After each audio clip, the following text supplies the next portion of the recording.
শ্রী শ্রীমদ রূপ গোস্বামী প্রভুপাদ বিরচিত শ্রী ভক্তিরসামৃত সিন্ধু, পূজ্যপাদ শ্রী শ্রীযুক্ত গোপাল ভট্ট গোস্বামী বিরচিত এবং পূজ্যপাদ শ্রী শ্রীযুক্ত সনাতন গোস্বামী দ্বারা টিকাকরণকৃত শ্রী শ্রী হরিভক্তি বিলাস, এই দুটি আমাদের কাছে খুবই উল্লেখযোগ্য। এছাড়াও অন্যান্য ধর্মগ্রন্থে যা বলা হয়েছে তা আমি আপনাদের সামনে তুলে ধরব।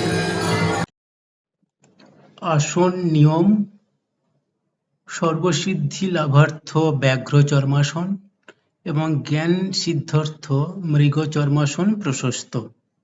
বস্ত্রাসন রোগনাশক, বেত্রাসন শ্রীবৃদ্ধিকর, পট্টবস্ত্রাসন পুষ্টিপ্রদ ও কম্বলাসন দুঃখহারক।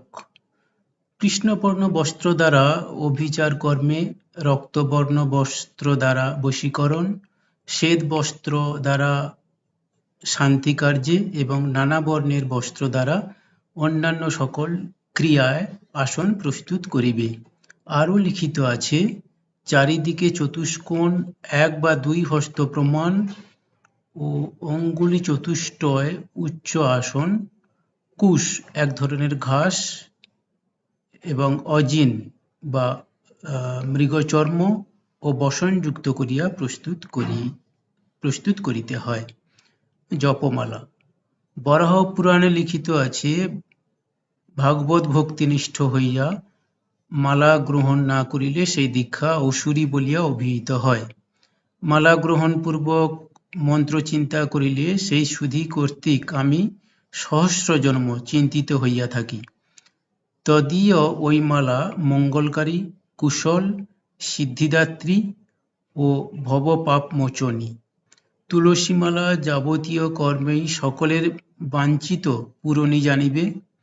গৌতমীতন্ত্রে লিখিত আছে যে, শ্বেত পদ্মমালা গোপাল মন্ত্রের সিদ্ধি প্রদান করেন, ধাত্রীমালা সর্বসিদ্ধিদায়িনী এবং তুলসীমালা আশু মোক্ষ প্রদান করেন। অঙ্গুলাদি নিরূপণ: শিবগতে লিখিত আছে যে, মানস জপে অনামার মধ্য আক্রমণ করিবে, উপাংশু জপে মধ্যমার মধ্য আক্রমণ করিতে হয়, কিন্তু তর্জনীকে আক্রমণপূর্বক জপ করা কর্তব্য নহে। একটি মণিকে অঙ্গুষ্ঠ দ্বারা আকর্ষণপূর্বক মন্ত্র জপ করা কর্তব্য। হে দেবী, মেরু লঙ্ঘন করিলে মন্ত্র জপ বিফল হইয়া থাকে। অন্যত্র লিখিত আছে যে, অঙ্গুলি জপে অঙ্গুষ্ঠ সহ অঙ্গুলি দ্বারা জপ করিতে হয়। অঙ্গুষ্ঠ ব্যতীত জপ করিলে তাহা সফল হয় না। কনিষ্ঠা, অনামা, মধ্যমা, চতুর্থী তর্জনী অঙ্গুলিত্রয়ে 3 পর্ব ও মধ্যমা 1 পর্ব, এই 10 পর্বে জপ করা উচিত। জপ সময়ে মধ্যমার অন্য পর্বদ্বয় বর্জন করিবে। এইরূপ মধ্যমার ওই পর্বদ্বয়কে মেরু বলিয়া জানিবে। প্রজাপতি স্বয়ং উহাকে দূষিত করিয়া রাখিয়াছেন। অনামার মধ্য হইতে আরম্ভ করত দক্ষিণাবর্ত ক্রমে তর্জনীর মূল যাবৎ 10 পর্বে জপ করিবে। অঙ্গুলি পরস্পর পৃথক করিতে নাই। তলদেশ ঈষৎ সংকুচিতভাবে রাখিতে হয়। যদি অঙ্গুলি সমূহ পরস্পর বিযুক্ত হয়, তাহা হইলে সেই রন্ধ্র দ্বারা জপ স্খলিত হইয়া যায়। মালার নিয়ম: তর্জনী অঙ্গুলি দ্বারা মালা স্পর্শ করিতে নাই এবং মালা কম্পিত বা বিক্ষিপ্ত করাও অনুচিত। মালা বাম কর দ্বারা স্পর্শ করা অকর্তব্য এবং যাহাতে মালা হস্তভ্রষ্ট না হয় তাহা করিবে। অশুচি অবস্থায় মালা স্পর্শ করা নিষিদ্ধ, নাই বা মালা কম্পিত বা বিক্ষিপ্ত করাও অনুচিত।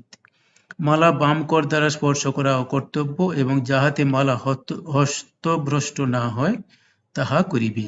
অশুচি অবস্থায় মালা স্পর্শ করা নিষিদ্ধ।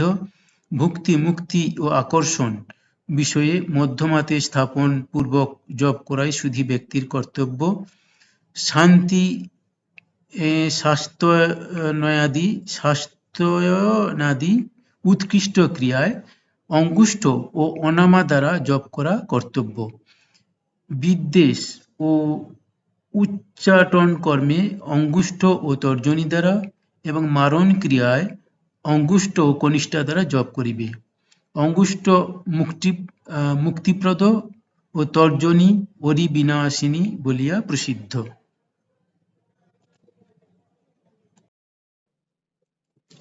জপ বিষয়ে গুণসমূহ। জপ ব্যতীত অন্য সময়ে মালার অর্চনাপূর্বক গুপ্ত স্থানে রাখিয়া দিবে, বরং গুরুকে প্রকাশ করিবে, তথাপি মন্ত্র প্রকাশ করা সুধী ব্যক্তির কর্তব্য নহে। অক্ষমালা ও মুদ্রা এই দুইটি গুরু সমীপেও দেখাইতে নেই, কেননা মালার প্রকাশ্যভাবে জপ ভূত, রাক্ষস, বেতাল, সিদ্ধ ও গন্ধর্ব কর্তৃক অপহৃত হয়। সুতরাং মালায় গুপ্তভাবে জপ করাই বুদ্ধিমানের কর্তব্য। জপ বিষয়ে দোষসমূহ। নারদ পঞ্চরাত্রে লিখিত আছে, অপবিত্র হস্তে অর্থাৎ কুশরহিত বা কুশবর্জিত হস্তে, নগ্নাবস্থায়, প্লাবিত বা বেষ্টিত মস্তকে এবং বাক্ প্রয়োগ করিতে করিতে জপ করিলে তাহা বিফল হইয়া যায়। আরও লিখিত আছে, কথা কহিতে কহিতে, গমন করিতে করিতে, শয়নাবস্থায়, অপর কোনো বিষয় চিন্তা করিতে করিতে অথবা খুঁত অর্থাৎ হাঁচি, জৃঙ্ঘন অর্থাৎ হাই ও হিক্কাদি দ্বারা ব্যাকুল মনা হইয়া জপ করিলে মন্ত্রসিদ্ধির সম্ভাবনা নাই। সুতরাং জপকালে এতৎ সমস্ত ত্যাগ করিতে যত্নবান হইবে। সুতরাং জপকালে এতৎ সমস্ত ত্যাগ করিতে যত্নবান হইবে। আরও লিখিত আছে, জপকালে নারী জাতি বা শূদ্রের সহিত কথোপকথন করিতে নাই এবং নিশাভাগেও জপ করিবে না। ব্যাস স্মৃতিতে লিখিত আছে, অঙ্গুলগ্রে জপ করিলে, মেরুদণ্ড লঙ্ঘনপূর্বক জপ করিলে অথবা বিনা সংখ্যায় জপ করিলে তাহা বিফল হইয়া থাকে। এক বসনধারী হইয়া জপ করা পুরশ্চরণকারীর অকর্তব্য। বহু বস্ত্রেও ব্যাকুল হইতে নাই। পরিধেয় উত্তরীয় ব্যতীত আর সমস্ত বহির্বসন ত্যাগ করিবে। নগ্ন হইয়া, মুক্তকেশ হইয়া এবং গলদেশে বস্ত্রাদি বেষ্টনপূর্বক জপ করিতে নাই। অশুচি হস্তে শৌচাদিবিহীন হইয়া ও বাক্ প্রয়োগ করিতে করিতেও জপ করা নিষিদ্ধ। কর আবরণ না করিয়া, শিরোদেশ আচ্ছাদিত করিয়া, চিন্তিত মনা হইয়া, রুষ্ট, ভ্রান্ত অর্থাৎ ভ্রমপ্রদ বা ক্ষুধার্ত হইয়া, আসনোপরি উপবিষ্ট হইয়া, শয়ন করিয়া অথবা গমন করিতে করিতে দণ্ডায়মান হইয়া, উচ্চপদে স্থিত হইয়া, শ্মশানাদি অশুভ স্থলে বা অন্ধকার প্রদেশে জপ করা অকর্তব্য। পাদুকা ধারণপূর্বক, জানারূহ বা শয়ন অবস্থায় চরণ প্রসারণ করিয়া এবং উৎকটাসনে বসিয়াও বা উবু হয়ে বসে জপ করিবে না।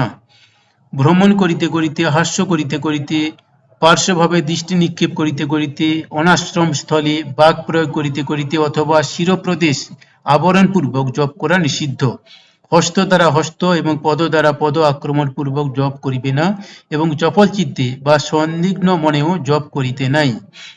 জপ সময়ে মনে মনে মন্ত্র চিন্তন করিবে। জিহ্বা বা ওষ্ঠ চালনা করিতে নাই। শিরোদেশ ও গ্রীবাদেশ কম্পিত করিবে না। প্রকাশ্যভাবে জপ করা অনুচিত, কেননা তদ্রূপ করিলে সেই জপ যক্ষ, রাক্ষস, ভূত, সিদ্ধ, বিদ্যাধর ও দেবগণ কর্তৃক সবলে অপহৃত হয়। জপকালে বহেরা ও করমচা বৃক্ষের ছায়া আক্রমণ করা সুধী ব্যক্তির অকর্তব্য। যতক্ষণ জপ করিবে তন্মধ্যে কোনো ব্যক্তিকে কিছু দান বা কোনো ব্যক্তির নিকট কিছু গ্রহণ করিতে নাই।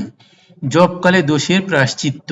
জপকালে কুক্কুর অর্থাৎ কুকুর, মার্জার অর্থাৎ বিড়াল, কুক্কুট অর্থাৎ মোরগ, বক, শূদ্র অর্থাৎ ছুতার, নাপিত, ডোম, কাপালি, বাগদি, চণ্ডাল প্রভৃতি, রাসব মানে গাধা, শব বা মৃতদেহ ও বানর এগুলি দৃষ্টিপথে পতিত হইলে আচমন করিতে হয় এবং উহাদিগকে স্পর্শ করিলে স্নানান্তে পুনরায় জপে প্রবৃত্ত হইবে। জপভেদ। নৃসিংহ পুরাণে লিখিত আছে, জপযজ্ঞ ত্রিবিধ, বাচিক, উপাংশু ও মানস জপ। সুপরিষ্কৃত বর্ণ দ্বারা স্পষ্টভাবে মন্ত্র উচ্চারিত হইলে তাহাকে বাচিক জপ বলা হয়। যে জপে মন্ত্র ধীরে ধীরে উচ্চারিত হয়, ওষ্ঠযুগল কিঞ্চিৎ মাত্র চালিত হইতে থাকে এবং কেবল নিজের শ্রুতিগোচর হয়, এইভাবে ঈষৎ মাত্র শব্দ উচ্চারিত হয়, তাহাকে উপাংশু জপ কহে। নিজ বুদ্ধিযোগে এক বর্ণ হইতে অন্য বর্ণ এবং এক পদ হইতে অন্য পদের এবং অর্থের যে চিন্তন, তাহার পুনঃ পুনঃ আবৃত্তির নাম মানস জপ।